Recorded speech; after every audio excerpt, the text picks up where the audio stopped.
یہ خلیفہ دوم حضرت عمر فاروق اعظم رضی اللہ تعالی عنہ کا دور خلافت ہے.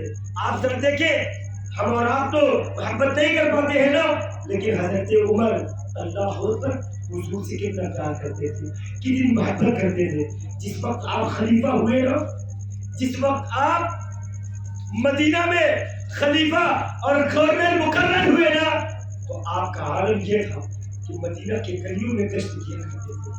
کہیں کوئی رعایا پریشان تو نہیں ہے، کہیں میرے حضور کی امت کوئی پریشان تو نہیں ہے، کوئی بھوکا تو نہیں ہے، کوئی پیسہ تو نہیں ہے. آپ رات بھر جو ہے وہ گشت کیا کرتے تھے. ایک دفعہ ایسا ہوا کہ لوگوں کی خبر گیری کے لیے حضرت عمر مدینہ کے گلیوں میں ٹہل رہے تھے، مدینہ کے گلیوں میں چل رہے تھے. مدینہ کے گلیوں میں چلتے چلتے اللہ اکبر فجر کا وقت ہو گیا، فجر کی اذان ہوئی. آپ مسجد نبوی میں آئے، نماز پڑھایا. نماز پڑھانے کے بعد ابھی 2 گلیاں باقی رہ گئی تھی. آپ نے چہرے پر نقاب ڈالا اور ان 2 گلیوں کی خبر گیری کے لیے چل پڑے. اللہ اکبر، ذرا سنیں دل کے کانوں سے. ابھی تھوڑی ہی دور گئے تھے، کیا دیکھتے ہیں؟ ایک چھوٹا سا مکان ہے، ایک کچا سا مکان ہے. اس میں ایک بوڑھی ماں بیٹھی ہوئی ہے، ایک بوڑھی خاتون بیٹھی ہوئی ہے، جس کے چہرے پر اداسی چھائی ہوئی ہے، جس کے چہرے پر آفزودگی کے آثار نظر آ رہے ہیں، جس کا چہرہ اداس ہے. اللہ اکبر، جب حضرت عمر نے دیکھا نا کہ بوڑھی ماں کے چہرے اداس ہے، جب حضرت عمر نے دیکھا نا کہ بوڑھی ماں پریشان نظر آتی ہے، تو حضرت عمر نے اپنے ساتھی سے کہا ذرا اس کے ہاتھ کو دریافت کرو. اللہ اکبر، وہ حضرت عمر کا غلام جو ہے بوڑھی ماں کے پاس حاضر ہوتا ہے اور اجازت طلب کرتا ہے. اے بوڑھی ماں، یہ سامنے کھڑا ہوا بندہ تیری بارگاہ میں آ کر تیرے ہاتھ دریافت کرنا چاہتا ہے. بوڑھی ماں نے کہا اس کو مجھ سے کیا غرض ہے؟ میں غریب شخص ہوں، مجھے تو کوئی مدینہ میں جانتا نہیں ہے، اسے کہو اپنی راہ میں. اللہ اکبر، جب اس نے اجازت نہیں دی نا، 22 لاکھ مربع میل زمین پر حکومت کرنے والا بادشاہ حضرت عمر نے اپنے ہاتھوں کو چھوڑ لیا. اے بوڑھی ماں، اگر تو اجازت دے تو میں تیری بارگاہ میں آ جاؤں، تجھ سے تیرے حالات کو دریافت کر لوں. بڑی منتوں سماجت کے بعد اسے اجازت، حضرت عمر کو اجازت مل گئی. حضرت عمر بوڑھی ماں کے بارگاہ میں حاضر ہوئے. جیسے لوگ دو زانو تشہد میں بیٹھتے ہیں، قاعدے میں بیٹھتے ہیں، بوڑھی ماں کے سامنے 2 زانو بیٹھ گئے. اللہ اکبر، وہ بوڑھی ماں نہیں جان رہی ہے، بوڑھی ماں نہیں پہچان رہی ہے کہ یہ جو میرے سامنے بیٹھا ہے یہی وقت کا خلیفہ ہے، جو میرے سامنے بیٹھا ہے یہی 22 لاکھ مربع میل زمین کا حاکم ہے، یہ جو میرے سامنے بیٹھا ہے یہی آدھی دنیا کا بادشاہ ہے. وہ بوڑھی ماں نہیں جان رہی ہے. حضرت عمر نے پوچھا اے بوڑھی ماں، یہ تو بتا تیرے چہرے پر یہ آفزودگی کے آثار کیوں نظر آ رہے ہیں؟ تیرے چہرے پر یہ اداسی کیوں چھائی ہوئی ہے؟ اللہ اکبر، بوڑھی ماں نے کہا کہ میں پریشان ہوں، اس سے تمہیں کیا لینا دینا ہے؟ اللہ اکبر، 22 لاکھ مربع میل زمین پر حکومت کرنے والے بادشاہ نے اپنے ہاتھوں کو جوڑ لیا، آنکھوں سے آنسو جاری ہو گئے. کہا بوڑھی ماں بتا تو آخر تم پریشان کیوں ہے؟ بوڑھی ماں کہتی ہے کہ 25 دینار کا قرضہ میرے اوپر چڑھ گیا ہے اور 3 دن ہو گئے ہیں روٹیاں نہیں کھائی. اللہ نے کوئی اولاد نہیں دی ہے، خاوند کا انتقال ہو گیا ہے، لیکن مجھے عمر سے بڑی شکایت ہے. بوڑھی ماں نے کہا مجھے عمر سے بڑی شکایت ہے. جیسے ہی کہا نا عمر سے بڑی شکایت ہے، حضرت عمر پھوٹ کر روئے، زاروں قطار روئے.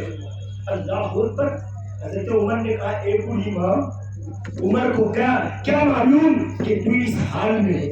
اور یہ بات تو سچ ہے نا میرے عزیز، اگر اس گھر میں کوئی بیمار ہے اس گھر والے کو نہ بتایا جائے تو اسے ہرگز پتہ نہیں چلے گا. حضرت عمر نے کہا کہ بوڑھی ماں، عمر کو کیا معلوم کہ تو اس حال میں ہے؟ تو اب وہ بوڑھی ماں اللہ اکبر قانون بیان کرتی ہے، آئین بیان کرتی ہے، دستور بیان کرتی ہے. کہتی ہے عمر کو نہیں پتا، اگر عمر لوگوں کی خبر گیری نہیں کر سکتا ہے تو عمر سے کہہ دو حکومت اس کے حوالے کر دے جو لوگوں کی خبر گیری کر سکتا ہے. حکومت اس کے حوالے کر دے جو لوگوں کی خبر گیری کر سکتا ہو. اللہ اکبر، حضرت عمر پھوٹ پھوٹ کر روتے ہیں. حضرت عمر اٹھے اور بیت المال گئے، آٹے کی بوری اپنے کاندھے پر لاد کر لائے. آپ ذرا فکر کریں، تصور کریں، حضرت عمر کس کے سامنے رو رہے ہیں؟ حضرت عمر آٹے کی بوری اپنے کاندھے پر لاد کر کس کے لیے لا رہے ہیں؟ جس کا کوئی اور بیلنس نہیں ہے، جس کو دنیا نہیں جانتی ہے، جس سے دنیا نہیں پہچانتی ہے۔ آج تو کوئی کسی سے محبت کرتا ہے جب تک اس کا کوئی قرض، کوئی مفاد یا کوئی قرض نہ ہو، تب تک آج دنیا میں کوئی کسی سے محبت بھی نہیں کر رہا ہے۔ کوئی کسی سے ملتا اس وقت ہے، کوئی پردھان یا کوئی سیاسی لیڈر کسی سے ملتا اس وقت ہے جس کے پاس بینک اور بینک بیلنس ہو۔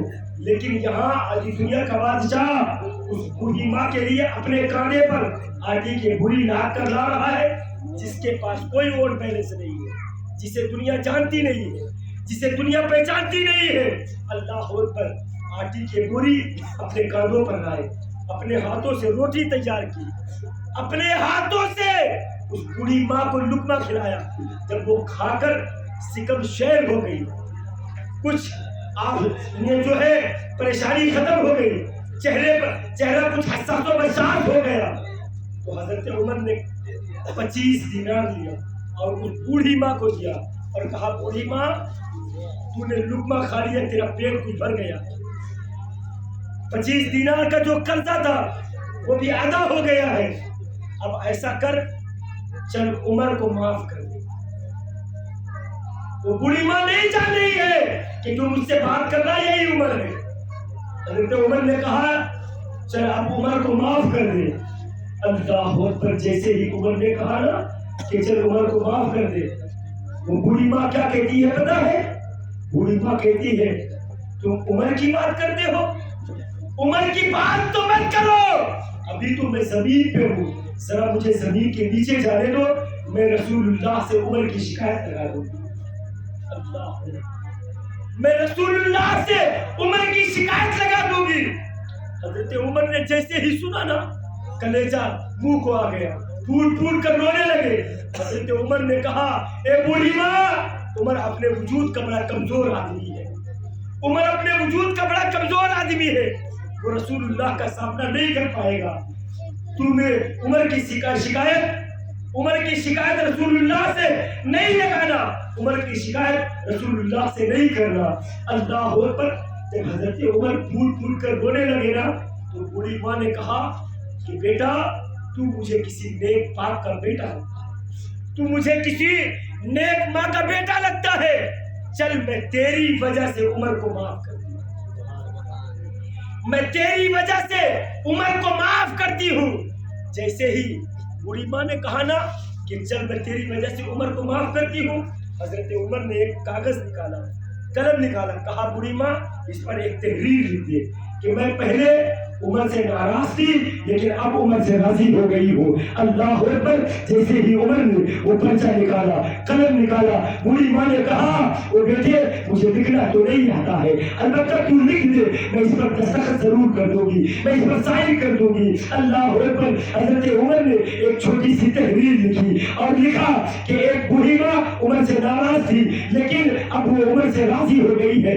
جیسے ہی پرچہ لکھ کر اس پرچے کو بوڑھی ماں کے آگے کیا اور کہا بوڑھی ماں ذرا اس پر سائن تو کر دے، اس پر دستخط تو کر دے۔ جیسے ہی پرچے کو آگے بڑھایا ہے، پیچھے سے حضرت علی آ گئے، حضرت عبداللہ ابن مسعود آ گئے اور آواز دی، حضرت عبداللہ ابن مسعود، اے عمر ہم تمہیں پورے مدینہ کے گلیوں میں ڈھونڈ رہے ہیں، پورے مدینہ کی گلیوں میں تلاش کر رہے ہیں اور تم یہاں موجود ہو۔ اللہ اکبر، اب جیسے ہی بوڑھی ماں نے عمر کا نام سنا ہے نا، اللہ اکبر، وہ تھر تھر کانپنے لگی ہے۔ اللہ اکبر، جس کے نام کو سن کر کیسر کسرا کی دیواریں کانپتی ہو، وہ بوڑھی ماں کب نہیں کانپتی، بوڑھی ماں کانپنے لگی اور اس نے اپنے فکر کیا کہ جس کے سامنے میں اتنی دیر سے بات کر رہی ہوں یہی آدھی دنیا کا بادشاہ ہے، کہیں امیر المومنین، کہیں عمر ہے۔ وہ کانپنے لگی۔ عمر نے کہا اے بوڑھی ماں تو ڈر مت، تو کانپ مت، وہ اپنے وعدے پر قائم رہے اور اس پر دستخط کر دیے۔ بوڑھی ماں نے اس پر سائن کر دیا۔ اللہ اکبر، جب اس پر دستخط کر دیے تو حضرت عمر نے وہ پرچہ اٹھا کر حضرت علی کو دے دیا۔ ذرا سنو دل کے کانوں سے، آج ہم نہ جانے اپنے عمل سے، اپنے کردار سے حضور کو کتنا تکلیف پہنچاتے ہیں۔ ہم کسی کو گالیاں دیتے ہیں، اسے معافی کے طلبگار نہیں ہوتے ہیں، کسی کے مال پر قبضہ کرتے ہیں، اسے جو ہے ہمیں احساس تک نہیں ہوتا ہے، لیکن یہ عمر ہے